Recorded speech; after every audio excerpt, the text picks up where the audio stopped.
So looking back over the past year, what has the LGBTQ outreach meant to you and to the community?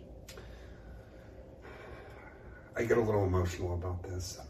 When I came up with this idea, I realized that the community just doesn't talk about rape. And it's a pandemic in all communities, but especially this one, due to a variety of factors, as is unique to all communities.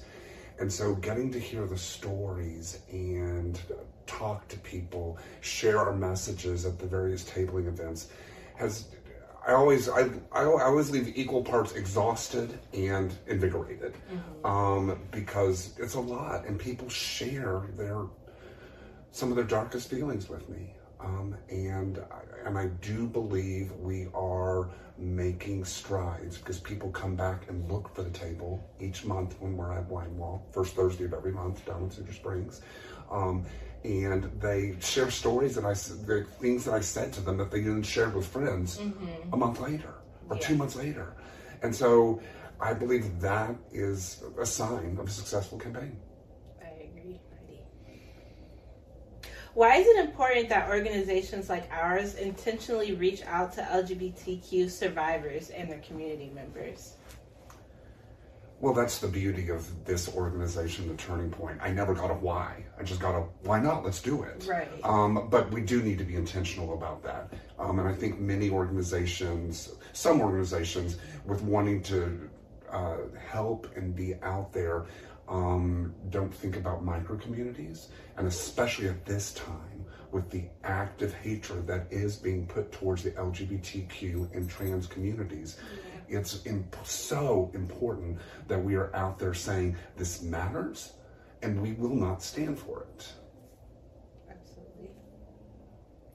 What is the biggest impact you've seen from this outreach initiative over the past year, either in the entire community or just personally?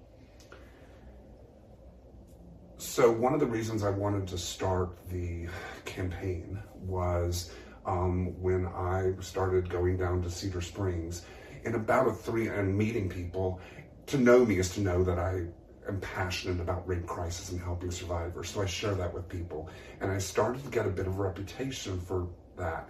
And in about a 3-month period, over 24 people came up to me in a CVS once, largely in clubs and restaurants. People I didn't know. I knew 2 of them. I didn't know anyone else. It was someone else in the club who knew their friend was hurting and saw me, and I'm tall so I don't blend in, from across the room and sent them over to me. And they would just come up and sidle up to my shoulder and say, so you know about rape? And then that's how a conversation would begin. And they were looking for permission to feel like they had been raped a lot of the time. And that is so heartbreaking. But it's, again, equal parts of invigorated and exhausted. And those 24 people I touched, whatever the exact number was, probably around 30, I don't get to see them again, and that's hardly scalable. So this allows for scale and for those conversations to happen. And some people literally just walk straight by the table when they see our name because they're not ready to have that conversation. They don't personally need to happen. But it's the hundreds of people that we talk to on a monthly basis that do want to have that conversation and become touched by it and teary and everything else. So I think that in small steps is a huge win. Absolutely. So now that we've been around for a year and you've seen your idea come to fruition and become something out of your mind into real life, what do you see happening for the next year in LGBTQ outreach? I want to keep growing it bigger and better, which, I would like for it to be less and smaller because it's rape. Because we should not be talking about rape in 2026. We just shouldn't. No means no, yes means yes is a very simple concept. But for the next year, I want to go to even more tabling events and get even more micro in the reach with the various groups that we try to hit. The Wine Walk down in the neighborhood in Cedar Springs is a great event because it gets 1,000+ people, and so we have hundreds come by the table. But I think tabling for a group of 12, can sometimes have just as much impact. And I also want to get involved with the PFLAG chapters because the parents are worried about their children and they are active supporters of the community. And I think that can help with our reach. And I'll go ahead and share our new slogan for the next year is yes means yes. It's a takeoff of no means no. Just because you don't have a definite no does not mean you have a definite yes for sexual intercourse or any type of interaction. But of course, in true gay manner, it's not just yes means yes, it's yes means yes. And so we will have a birthday cake down at Wine Walk tonight, and we're going to celebrate the conversations we've been having and the conversations to come. Well, personally, I want to thank you for bringing this idea to the Turning Point.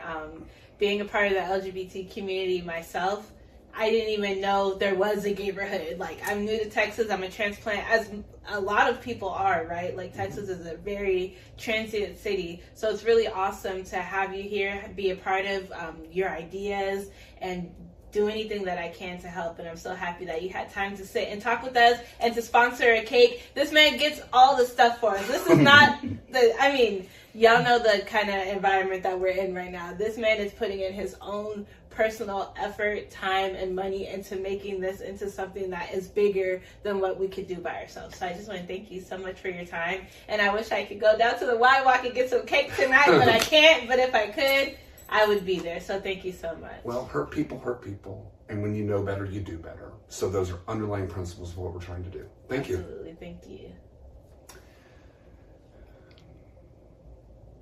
Police, prosecutors, the hospitals use the term victim a lot. And I understand it because they're about finding bad guys and putting them away. So if you have a bad guy, you need to have a victim for the narrative. But you're not a victim. You didn't ask for this. Regardless, you did not ask for this. You are a survivor. And we at the Turning Point really prefer that term 100 times out of 100. Because we will support you in the way you need, through counseling, through hospital visits, through crisis line calls, and we can help you create a foundation off which you can blossom and survive and conquer.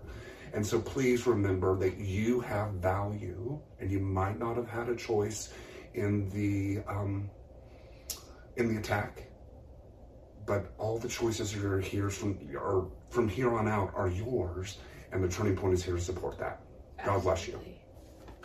I love that. That was so good.